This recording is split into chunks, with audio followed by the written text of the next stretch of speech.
The other day, a friend of mine mentioned that she was a socialist but didn't want to consider herself a liberal. And if I remember correctly, this person thought of the word liberal as an insult. And I remember thinking, should I challenge this friend of mine and risk an argument on an otherwise pleasant evening? Like most conversations go, we were on to another topic before we knew it. And though I wanted to hear this friend of mine clarify what she meant by calling herself a socialist, even though she owns a second apartment and rents it out as a landlord for profit, I figured I'd avoid an argument and instead save this subject for a video. And even before making this video, I thought to myself, is it worth spending the time on?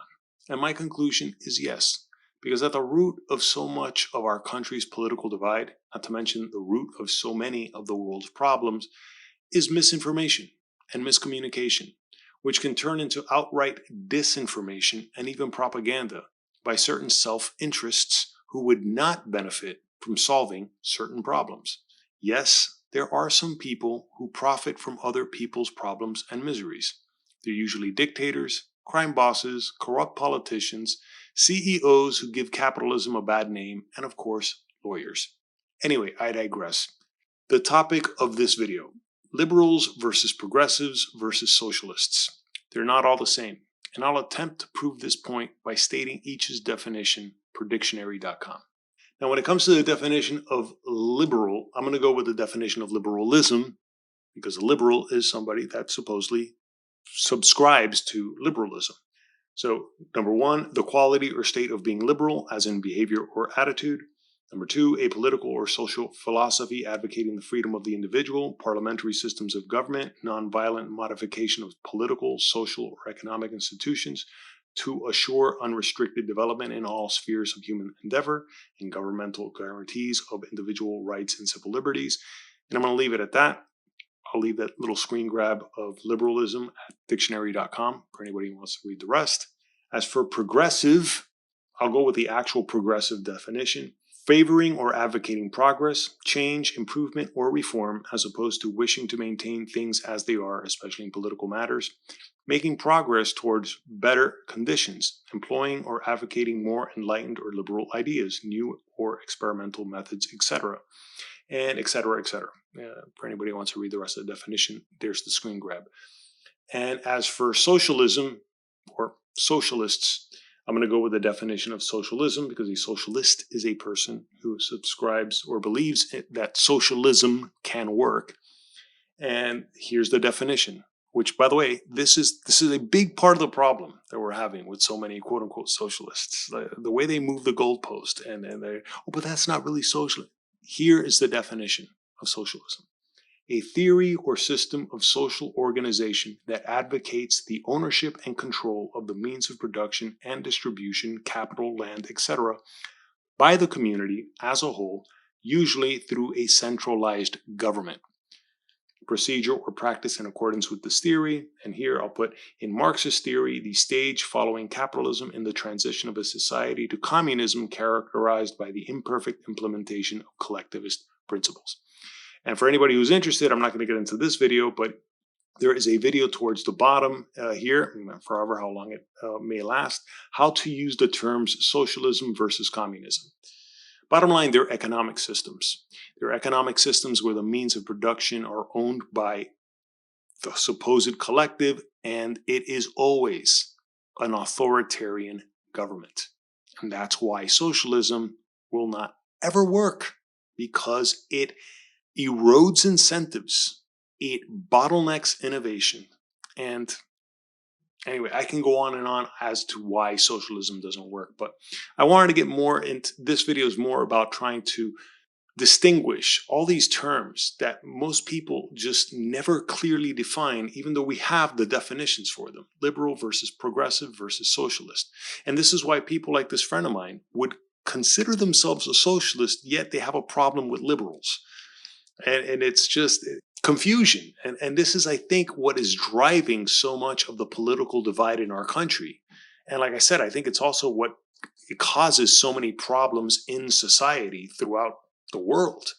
It's misinformation, it's miscommunication, it's people not understanding what these things actually are. With all this said, for example, I consider myself to be more of a liberal than I am a conservative, especially if I were to break it down by issues that affect us. As the proud owner of 2 properties myself, one which I rent out, and as the son of Cuban exiles that escaped a socialist dictatorship, I'm definitely not a socialist, but I consider myself a liberal for sure. And yet I'm very put off by progressives. As a matter of fact, I would view the label progressive with as much derision as my friend, the supposed socialist, thinks of the word liberal.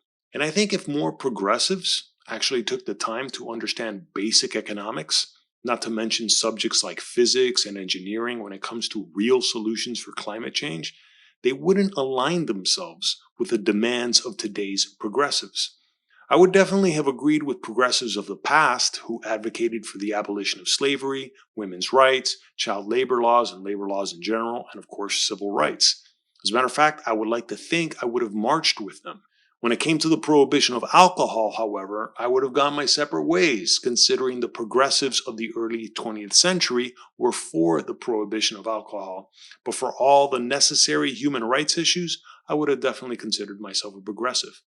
But like I said, the progressives of nowadays, especially the woke brigade of activists who think they have the right to tell others what can be funny and what cannot, these people are authoritarian. They're also dangerously misguided because they fail to put reality into perspective. And ultimately, I believe many of them are power hungry narcissists with too much time on their hands and probably too well off thanks to trust funds they've inherited.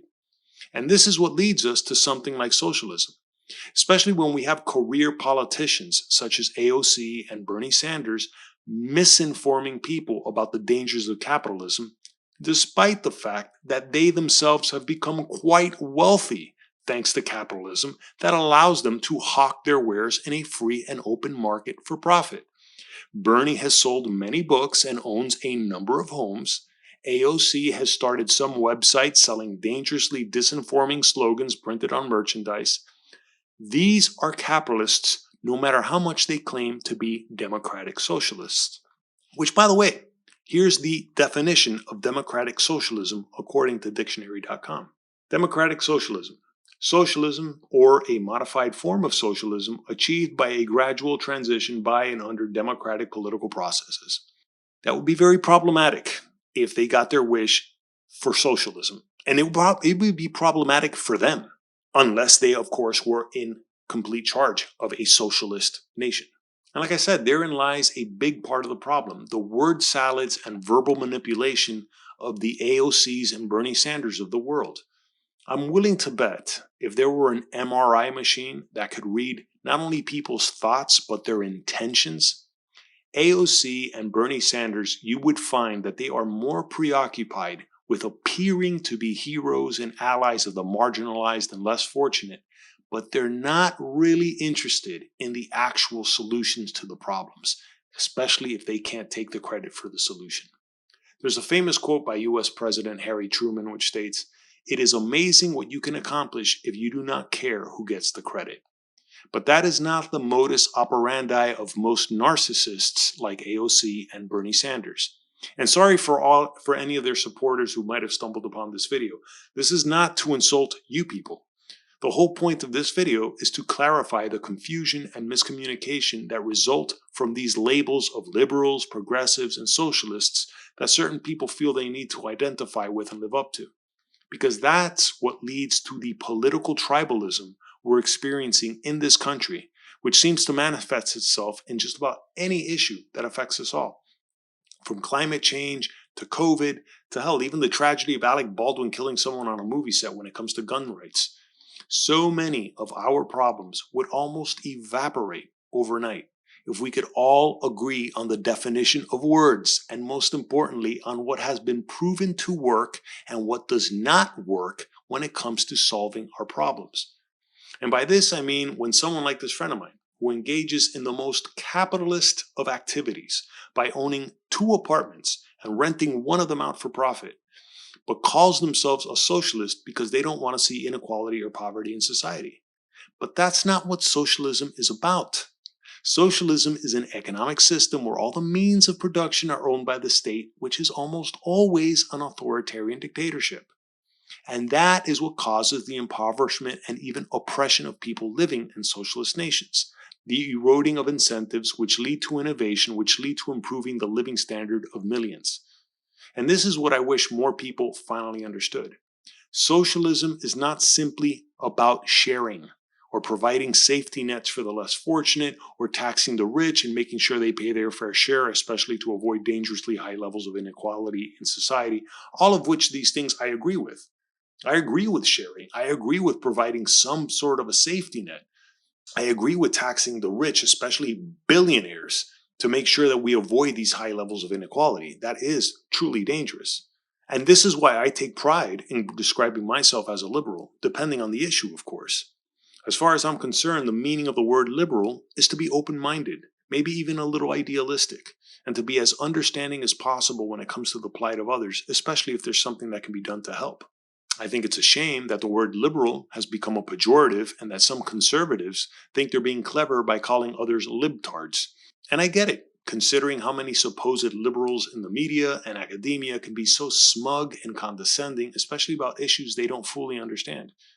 And this, of course, is what keeps us from not only solving our problems, but from living in a more harmonious, prosperous, and as equitable society as possible.